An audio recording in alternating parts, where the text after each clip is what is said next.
Dear friends, आज का हमारा टॉपिक है why should we learn English. अंग्रेजी हमें क्यों सीखना चाहिए। जैसा कि टॉपिक से पता चलता है कि अंग्रेजी हमें क्यों सीखना चाहिए। अगर आज के टाइम के हिसाब से अगर हम देखते हैं इसको एज अ ग्लोबल सिनेरियो में हम देखते हैं तो this is a global language, global and link language. हम कह सकते हैं कि आज पूरी दुनिया के यानी पूरे संसार में ये बोली जाने वाली भाषा है। अगर आपको अपनी लाइफ में सक्सेसफुल होना है तो जाहिर सी बात है अंग्रेजी ऐसा माध्यम है जिस माध्यम के थ्रू जिस माध्यम से हम आगे बढ़ सकते हैं। चाहे अगर आप एज आप स्टूडेंट हो, अगर स्टूडेंट है तो अपनी लाइफ को कामयाब बनाने के लिए आपने देखा होगा कि ज़्यादातर आजकल जो कॉम्पिटिटिव एग्ज़ाम वगैरह चलते हैं उसमें भी अंग्रेज़ी का होना बहुत ज़रूरी है, अंग्रेज़ी का आना बहुत ज़रूरी है। और अगर आप इंटरव्यू के लिए जाते हैं तो इंटरव्यू आज जितनी भी जो मल्टीनेशनल कंपनियां हैं, मल्टीनेशनल कंपनीज में अगर आपको वहां पे सिलेक्ट होने के लिए भी आपको अंग्रेजी का जानना जरूरी है, क्योंकि वहां इंटरव्यू जो आपका होगा वो अंग्रेजी में होता है। तो अंग्रेजी अगर आपकी वीक है, अगर आप ग्रेजुएट भी हैं, अगर आप स्कूल या कॉलेज से आपने डिग्री तो ली है लेकिन अगर आपको अंग्रेजी बोलने नहीं आती है या अंग्रेजी समझते हैं लेकिन बोलने में हिचकिचाहट होती है, तो ये जो सारी चीजें हैं ये इसका जानना आपको बहुत जरूरी है कि अंग्रेजी आज के सिनेरियो में, आज के टाइम में हमें अंग्रेजी क्यों सीखना चाहिए। तो आज का हमारा टॉपिक है कि अंग्रेजी हमें क्यों सीखना चाहिए, why should we learn English. English, जैसे मैंने कहा कि इंग्लिश जो है ये ग्लोबल लैंग्वेज है, किसी एक देश की अभी भाषा नहीं रह गया। बहुत सारे देशों में जिनकी मदर टंग है या उनकी मातृभाषा है, और दुनिया के बहुत सारे देशों में, ज्यादातर कह लीजिए बहुत सारे देशों में ये सेकंड ऑफिशियल लैंग्वेज है। ये ऑफिशियल लैंग्वेज है जिसमें हमारा देश भी आता है। तो अगर आप कहें कि अगर अंग्रेजी आज के टाइम में अगर आपको नहीं आती है तो ये बहुत बड़ी कमी है हमारे अंदर। जैसा कि बहुत से आपने देखा होगा कि बहुत से लोग घबराते हैं कि अंग्रेजी बोलने नहीं आती या शर्म आती है, अगर हिचकिचाते हैं, बोलने में हिचकिचाते हैं। उसकी वजह यह है कि कभी उन्होंने प्रैक्टिस नहीं करी। अब जैसे फर्स्ट पॉइंट हम देखते हैं कि अंग्रेजी जो है कहाँ कहाँ पे काम आती है। अंग्रेजी पहले तो सबसे पहले ये चीज़ है कि अगर टेक्निकल भाषा में देखें तो टेक्निकल इंस्टीट्यूट वगैरह जो चल रहे हैं हमारे देश में, ज़्यादातर उसका माध्यम जो है अंग्रेजी है। और अगर आप बिजनेसमैन हो तो एज अ बिजनेसमैन आपको अगर आपका बिजनेस एक्सपांड करना है तो उसके लिए भी अंग्रेजी का आना बहुत ज़रूरी है।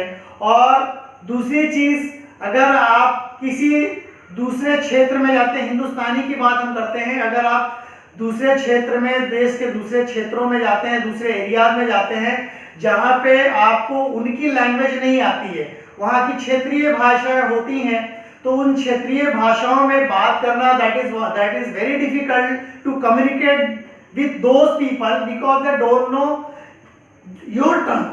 सो we have only option, you have to speak either English or their language. So their language we cannot speak, we are not able to speak that language because we don't know that language. So we have only one option, English. We have only one option, you have to communicate in English language. So उसके लिए क्या करना है कि अबे ये जो चीज़ें हैं कि सबसे पहले कि जैसे अंग्रेजी हमें नहीं आती, अंग्रेजी पढ़ने लिखने तो आती है लेकिन समझ में भी आता है, तो आपको इसके लिए क्या करना है, उसके लिए आपको थोड़ा सा कोशिश करना चाहिए। बहुत सारे लोगों को आपने देखा होगा कि कहते हैं या एक्सक्यूजेस बनाते हैं कि हमें माहौल नहीं है, इन्वायरमेंट नहीं है, हमारे एरिया में कोई है नहीं या घर में कोई बोलने वाला नहीं है। तो ये जो सारी चीजें हैं ठीक है, ओके, लेकिन अगर हम कोई चीज सीखना ही चाहें तो ऐसा दुनिया में कोई चीज नहीं है कि इम्पॉसिबल है। nothing is impossible in this world. So we can make everything, we can do anything in this world.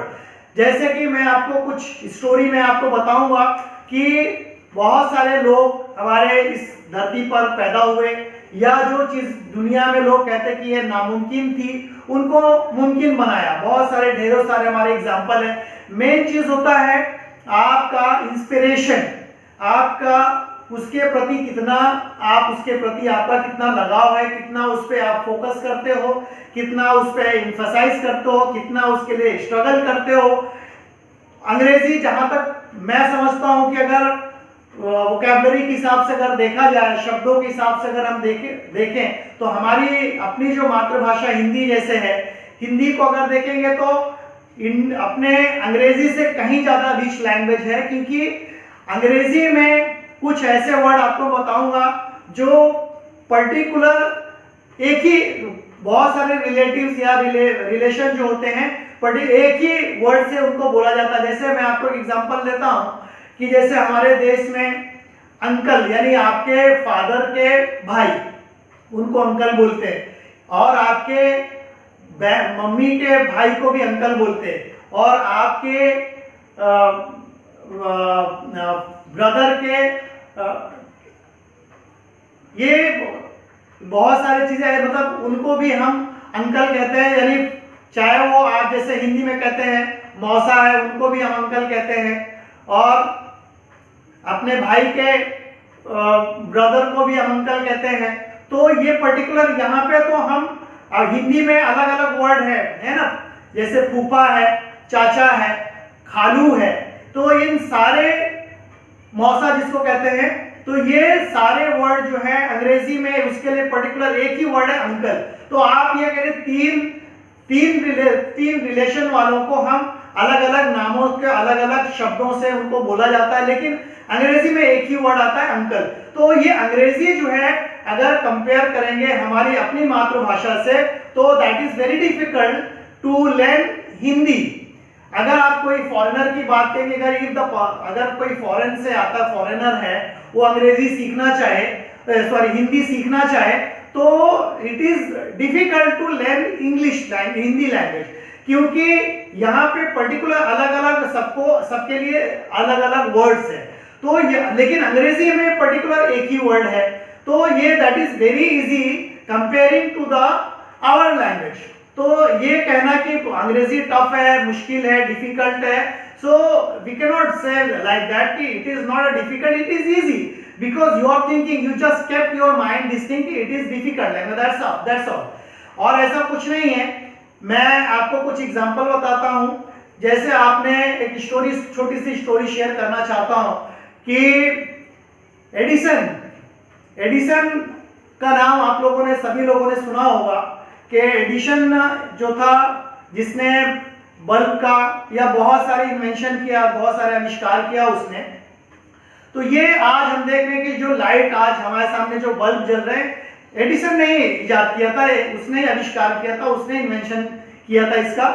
उस टाइम जब उसने ये बल्ब के बाद, मतलब जब रोशनी नहीं थी, लोग कैंडल्स या चिराग वगैरह जलाते थे, बत्ती जलाते थे, तो लोग that was nobody has thought about that कि इस तरह से कोई एक बल्ब होगा कि कमरे में रोशनी फैल जाएगी, किसी ने नहीं सोचा था। तो उस वक्त उसने लोगों को जब अपने थॉट को उसने शेयर किया, तो लोगों को लगा कि ये तो जोक कर रहा है, मतलब it is impossible, how he can do that, nobody has done right now, till now, अभी तक तो ऐसा किसी ने नहीं किया। लेकिन उसने चैलेंज किया कि within 2 years I can do this. तो लोगों ने, जो साइंटिस्ट थे उस वक्त के, जो साइंटिस्ट थे, उन्होंने कहा कि उस पर हंसे, उसका मजाक उड़ाया कि आज तक तो किसी ने किया नहीं, लेकिन ये क्या करेगा। लेकिन उसने टाइम बाउंड भी किया, उसने टाइम का एक पीरियड भी दिया कि within 2 years I will do this. So think about that कि how he has done that. तो we can do anything in our life. ये अपने ऊपर थॉट, ये अपना जो माइंड है, ये एक्चुअली काम करता है कि जैसे आप अपने माइंड में चीजों को रखते हैं, वैसे वो काम करता है, वैसे वो फंक्शन करता है। तो ये बहुत डिफिकल्ट नहीं है, बहुत मुश्किल नहीं है। तो मैंने कहा कि और बहुत सारे इस तरह के स्टोरीज है, आपको बताना चाहूँगा कि दुनिया में कोई चीज़ इम्पॉसिबल नहीं है। तो अगर आप इंग्लिश बोलना चाहते हैं, थोड़ी बहुत अगर अंग्रेजी आपको आती है, तो आपको एक काम ये करना है कि अगर आपके पास कोई दूसरा ऑप्शन नहीं है, कम्युनिकेशन के लिए कोई है नहीं, तो आपको ये होता है कि अपने कम्युनिकेट योरसेल्फ। सपोज अगर आप अकेले बैठे हो, तो one of my friends told me that when I was studying in college, तो उस टाइम मैं अपनी बात कर रहा हूँ कि मैं जब कॉलेज में पढ़ता था तो मुझे अंग्रेजी नहीं आती थी। तो हमारे एक फ्रेंड के फादर थे, उन्होंने कहा कि बेटा ऐसा है कि आपको अंग्रेजी नहीं आती है तो आप एक काम कीजिए, अपने आप से बात कीजिए। आप जो है न्यूज़पेपर पढ़िए, इंग्लिश फिल्में देखिए, या न्यूज़ चैनल्स जो है उसको आप देखिए, अंग्रेजी चैनल जो आते हैं। ये जो कुछ चीजें बताई उन्होंने, तरीका बताया, मैगजीन है उसको पढ़िए, और जब भी whenever you get the time think in English, आप अंग्रेजी में सोचें। क्योंकि हम लोगों का प्रॉब्लम क्या है कि हम लोग, क्योंकि हमारी जो मातृभाषा है, हमारी जो मदर टंग है वो हिंदी है, तो हम सोचते भी हिंदी में हैं। अगर, क्योंकि ये जो है आपने देखा होगा कि जब हम लोग बात करते किसी से, मान लो थोड़ी बहुत हमें अंग्रेजी आती है, तो हम जब किसी से बात करते हैं तो आपने देखा होगा कि अगर थोड़ा बहुत बात की उसके बाद चुप हो जाते, क्योंकि होता क्या है कि हमारे माइंड में तुरंत हिंदी आना शुरू हो जाती है। उसकी वजह यह है कि हमारी आदत में, वी आर नॉट हैबिचुअल, तो ये आदत बनी हुई है कि हिंदी में बात करना। तो जब हम किसी से बात करना शुरू करते हैं जैसे, तो उस वक्त होता क्या है, प्रॉब्लम आता है कि हम लोग हिंदी में करते करते हम लोग हिंदी में आ जाते हैं, थोड़ा बहुत बात की उसके बाद हिंदी में आ गए। उसकी वजह यह है क्योंकि हमारा माइंड उसके लिए तैयार नहीं होता है। उसकी वजह से जो होता है कि तुरंत हम लोग स्विच हो जाते हैं, हिंदी में स्विच हो जाते हैं, कन्वर्ट हो जाते हैं। तो मेन रीजन ये है कि जिस दिन आप इंग्लिश में सोचने लगेंगे, इंग्लिश में बात करने लगेंगे, आप प्रैक्टिस करना शुरू कर देंगे, तो definitely you can communicate any person, जो भी है। अगर आप हम लोग, आपने देखा होगा कि अगर कोई फॉरेनर्स, अगर आपका कभी किसी से भेंट हुई हो, किसी अपने देश में ही जो टूरिस्ट प्लेसेस है, आपने देखा होगा वहां पे फॉरेनर भी आते हैं, तो हम लोग क्या करते हैं, वहां पे हमारी झिझक निकल जाती है।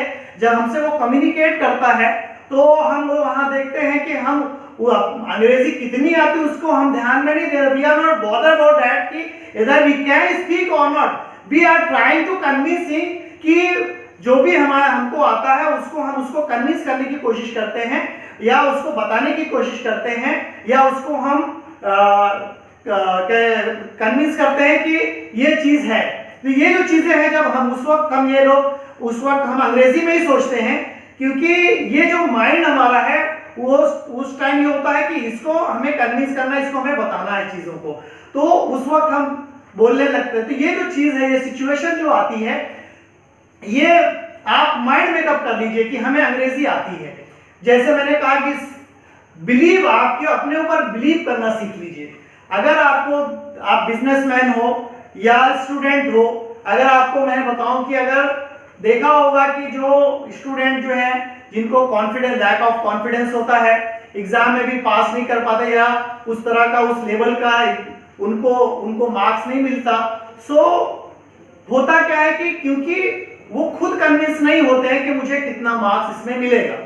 सो जब तक आप कन्विंस नहीं होंगे, इसी तरीके से बहुत सारी चीजें आपके सामने आती है कि आप अपने ऊपर बिलीव करना सीख लीजिए। अगर जिस दिन आपने अपने ऊपर बिलीव करना सीख लिया कि मैं ये काम कर सकता हूं, definitely you can do, and that is the first day of your achievement. आपका कामयाबी का पहला दिन है वो, जब आप चीजों को उस लेवल से आप सीखते हैं या उस लेवल से आप कोशिश करते हैं, तो डेफिनेटली ऐसा दुनिया में कोई चीज है ही नहीं कि जिसमें हम कामयाब ना हो सके। मैं अपना एक एग्जांपल देता, छोटा सा एग्जांपल। मैं जब छोटा था तो गांव के बच्चे, क्योंकि मैं गांव में पैदा हुआ, तो मैं आपको शॉर्ट स्टोरी एक आपको शेयर करना चाहूंगा कि मैं गांव में पैदा हुआ। तो मेरे ख्याल से मेरी उम्र लगभग 6-7 साल की, 8 साल की, ज्यादा मैक्सिमम 8 साल की रही होगी। तो बच्चे नहा रहे थे, गांव के बड़ा एक मतलब पॉन्ड था, तालाब था, उसमें सारे बच्चे नहा रहे थे। और क्योंकि नहा रहे थे तो तैर भी रहे थे, तो उन बच्चे जो थे तैरना उनको आता था। गांव के बच्चे, अभी तो खैर अलग बात है कि गांव पानी वगैरह नहीं होता उतना, लेकिन ये कि वो टाइम में बारिश वगैरह का पानी अच्छा खासा बारिश होती थी, तो गांव के बच्चे वहां नहा रहे थे, तो देखते देखते मुझे भी लगा कि मुझे भी मतलब कूदना चाहिए, मुझे भी इसमें तैरना चाहिए। तो मैंने क्या किया, तुरंत का तुरंत मैं उसमें जंप मार दिया। अब बच्चे जो जानते थे कि मुझे तैरना नहीं आता, वो चिल्लाने लगे और मैं भी चिल्लाने लगा। लेकिन जब देखा कि कोई बचाने के लिए, क्योंकि हमारी उम्र के बच्चे थे, तो हमारे बचाने के लिए तो कोई आ नहीं पाया, तो हमने क्या किया, खुद से ही हाथ पैर मारना शुरू किया। और यू बिलीव दैट कि just I came out from the ponds, तो मैं बाहर आ गया, तालाब से बाहर आ गया। तो ये हमारा फोकस ये था कि हमें किसी तरीके से हमें बचना है। तो क्योंकि तैरना मुझे नहीं आता था, लेकिन वो पहला दिन था मेरा तैरने का, उसके बाद से फिर मैं कभी स्टॉप नहीं हुआ, मैं उसी दिन से हमने तैरना शुरू कर दिया। तो कहने का मतलब ये है, ये शॉर्ट स्टोरी आपको कहने का शेयर करने का मतलब ये था कि अगर आप किसी चीज के लिए तैयार हो, तो जब तक आप, जैसे मैंने कहा कि तालाब में आप कूदेंगे नहीं तो तैरना नहीं आएगा। अब आप सोचेंगे कि डूब जाऊंगा या मर जाऊंगा, तो you can do anything, you can not succeed in your life में अगर सक्सेस होना है तो जाहिर सी बात है डेफिनेटली आपको तालाब में कूदना ही पड़ेगा। तो ये जो चीज है बिलीव करने का, तो बिलीव योरसेल्फ कि I can believe this thing, I can do this thing. तो अंग्रेजी बहुत बड़ा पहाड़ नहीं है कि आप उस पर नहीं चढ़ पाएंगे, ये सोच के ऊपर डिपेंड करता है। अगर आप बिलीव करना सोच लें, अपने ऊपर बिलीव करने लगे कि मैं अंग्रेजी बोल सकता हूं और बोलूंगा, तो डेफिनेटली कि वो दिन आएगा और आप अंग्रेजी बोलना शुरू कर देंगे। तो ये मैसेज आपको देना चाह रहा था कि अंग्रेजी दूसरी, अब फाइनल में आपको बताऊंगा अंग्रेजी, जैसे मैंने कहा कि अंग्रेजी हमें सीखना क्यों चाहिए, हमारे किस काम की है ये अंग्रेजी। बहुत से लोग बोलते हैं कि नहीं हिंदी भी आएगी तो कोई प्रॉब्लम नहीं है, हिंदी से भी लोग बहुत सारे सक्सेसफुल हैं लोग, ठीक है। लेकिन अगर आप लोकल यानी क्षेत्र में, अपने ही क्षेत्र में रहना चाहते हैं तब तो ठीक है। लेकिन अगर आपने देखा होगा कि जो अंग्रेजी आज के टाइम में, अगर आपको अंग्रेजी आती है और भले आपका एक्सपीरियंस बहुत अच्छा है और उसके बाद अंग्रेजी नहीं आती है, तो आपको आपका प्रमोशन भी नहीं हो सकता। मैं अपनी एक बात बता रहा हूँ कि अंग्रेजी की क्लास, मैं जब मुंबई में था तो मैं अपनी एक अंग्रेजी की क्लास में, उसमें बहुत सारे ऑफिसर रैंक के भी आते थे, मैनेजर था, कंपनी का मैनेजर था। तो वो जो बंदा आया मेरे पास में, तो उसने बोला सर कि अंग्रेजी मुझे आती है लेकिन हिचकिचाता हूं कि कैसे अंग्रेजी बात करूं, क्योंकि माहौल नहीं है और मैं बोलूंगा तो लोग सोचेंगे कि इसको अंग्रेजी नहीं आती, शर्म आती है बोलने। तो मैं, क्योंकि और भी बच्चे थे, तो उनको मैं ये कहता था कि नहीं, आप यहाँ आके आप अपने किसी एक टॉपिक पे यहाँ पे आप स्पीच दीजिए। तो वो बंदा जो है धीरे धीरे जो है वो खुलने लगा, मतलब वो उसके अंदर एक कॉन्फिडेंस आने लगा। और एक दिन ऐसा आया और वो खुद से आके बोलने लगा कि सर मैं अभी अपनी कंपनी में अंग्रेजी में बात कर लेता हूं। और उसने एक बात शेयर की थी कि अंग्रेजी नहीं आने की वजह से मेरा प्रमोशन नहीं हो रहा है। तो अंग्रेजी जो है आपको हर क्षेत्र में काम देगी, आप चाहे वो बिजनेसमैन हो, चाहे स्टूडेंट हो, चाहे आप क्या कहना चाहिए टूरिस्ट हो, टूरिस्ट गाइड के तौर पर अगर आप कर रहे हो, तो ये भी एक अच्छा एरिया है, स्कोप है इसके अंदर कि आप एज अ टूरिस्ट गाइड भी आप बन सकते हो। बहुत सारे फॉरेनर्स हर कंट्री में जाते हैं, अपने देश में भी आते हैं, जो टूरिस्ट प्लेसेस है उनको आप अगर गाइड करोगे, टूरिज्म का कोर्स होता है, टूरिज्म कोर्स करके आप उनका एज अ टूरिस्ट गाइड भी बन सकते हो, उनको आप गाइड कर सकते हो, आप बहुत अच्छा पैसा कमा सकते हो। और आपने देखा होगा कि बहुत सारे जो बड़ी बड़ी कंपनीज है वो उन्हीं स्टूडेंट या उन्हीं कैंडिडेट को सिलेक्ट करती है जिनको अंग्रेजी के ऊपर कमांड हो, जिनकी कम्युनिकेशन स्किल बहुत अच्छी हो, जो अंग्रेजी के जो फ्लुएंसी से अंग्रेजी बोल सकते हैं, उन्हीं का सिलेक्शन उसके अंदर होता है। भले आपका तजुर्बा बहुत है, आपका एक्सपीरियंस बहुत है, लेकिन अंग्रेजी नहीं आने की वजह से आपका उसमें सिलेक्शन नहीं होता है। तो आज ये इस टॉपिक पे आज मैं एंड करूंगा, फिर आइंदा जो जो मेरा टॉपिक होगा इसी से ताल्लुक से होगा, उसमें आपको कंटिन्यू और कैसे आपको सफलता पानी उसके बारे में मैं आपको बताऊंगा। और आपको हमारा ये टॉपिक ये आपको कैसा लगा, और अगर अच्छा लगा तो आप वीडियो को लाइक कीजिए, आप हमारे चैनल को लाइक कीजिए। Thank you.